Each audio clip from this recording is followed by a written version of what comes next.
Beating Josh McDaniels wasn't just about putting one in the win column. It felt like a reset button had been hit on the Raiders' season. For a fan base that's had its fair share of false dawns, this one carried a different energy. This wasn't a fluky bounce of the ball or a game where the opponent collapsed on their own. This was execution. This was a statement that the new regime has a plan. And when it goes head-to-head with someone who used to run the building, they can set the tone instead of being trapped by it. The national conversation immediately did what it always does. Before kickoff, the Raiders' opponent was hyped as a trendy playoff sleeper. A team ready to make the second-year leap, a team on the rise. After the Raiders beat them, the narrative flipped. Suddenly it was, well, maybe the Patriots aren't that good. That's lazy analysis. Both things can be true. Maybe the Patriots aren't there yet. But that doesn't erase the fact that the Raiders lined up, executed, and took control in the biggest moments. That's not an accident. That's a football team showing it has more substance than the preseason predictions gave them credit for. It's not surprising national outlets missed it. They don't know Dante Thornton. They don't see the growth of this coaching staff. They skim the roster, shrug at Jacob Myers, and say Brock Bowers will be fun before moving on. But on Sunday, Myers looked every bit like a WR1. And the young guys everyone inside the building has been talking about weren't just preseason noise. They mattered. This wasn't adrenaline or overreaction. With the dust settled, it's clear this staff has answers. And the roster has depth. Depth was the quiet storyline of the game. Bowers, who left briefly after taking a shot to the knee, still finished with 5 catches for over 100 yards. When he needed a breather, the offense didn't panic. They leaned on Michael Mayer, who stepped right in and kept the middle of the field honest. That's roster construction. That's a front office and coaching staff preparing for the inevitable bumps of an NFL season. Mayer would be a starting tight end on almost any other team in the division, and the Raiders have him as a rotational option. That's how you build a team. The depth theme stretched across the roster. Ashton Gentry didn't pop statistically in his debut, but the offense didn't need him to. Geno Smith's arm talent and the versatility of the passing game provided multiple avenues to move the ball. Amari Cooper's retirement chatter could have hung over the team. But Bowers lining up at receiver and winning those matchups gave them an answer. Depth gave the staff the freedom to mix and match and avoid becoming one-dimensional.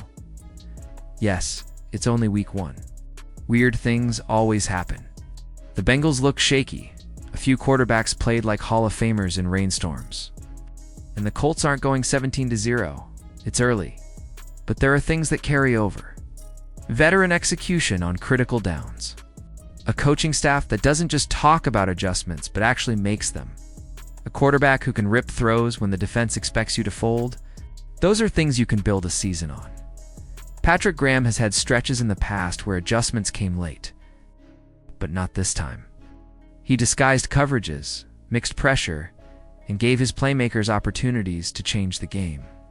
Chip Kelly wasn't just calling plays, he was setting traps. Motions stacked on motions. Play action sequencing designed to freeze the rush and create windows at the second level.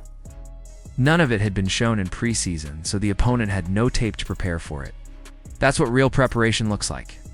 And then there was Geno Smith. The numbers jump off the page 9. Completions of 20-plus yards, tied for the most by a Raiders quarterback in a game since 1991. But it wasn't just the stats. It was the poise. Hostile road stadium. Rain. Defensive-minded head coach on the other sideline. He kept putting the ball exactly where it needed to be. Some throws were lasers into tight windows. Others were perfectly timed touch passes that froze safeties. This is what arm talent looks like when combined with experience. When the Raiders traded for Geno, plenty of people scoffed. Why not spend big on a splash move? Why not chase Stafford or Rodgers? But the price of third-round pick wasn't just reasonable, it was a steal. Watching Stafford now, the physical limits are starting to show. Rodgers was a gamble. Fields still hasn't shown consistency. Geno was the right call. He has the arm. He has a confidence. And in this system, he has the support to maximize both. Max Crosby remains the anchor of the defense, drawing double teams and still disrupting plays.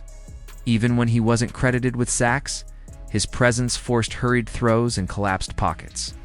When Wilson and Kuntz combined to set the edge and squeeze the run, it was clear the defensive line wasn't going to be a one-man show. If those young pass rushers can provide 70% of Crosby's impact, snap to snap. This defense goes from respectable to dangerous. The turning point came when the defense generated a takeaway off pressure sequencing. Graham brought heat at the right time, forced Drake May to sort through pre-snap chaos, then shifted the picture post-snap. The result was a rushed throw that turned into an interception. Those are coaching fingerprints. That's not luck. That's structure. Even when injuries hit, like Landon Roberts going down, the next man up answered. Devin White and Jamal Adams showed flashes of the veteran impact the Raiders are banking on. Dion White shot gaps, made tackles, and swung momentum.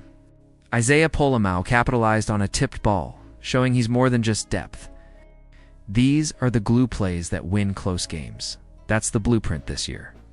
Hit on a mid-round rookie like Dante Thornton. Let Gentry develop into a weapon. Revive careers like White and Adams. Let the young defenders grow under Crosby's shadow.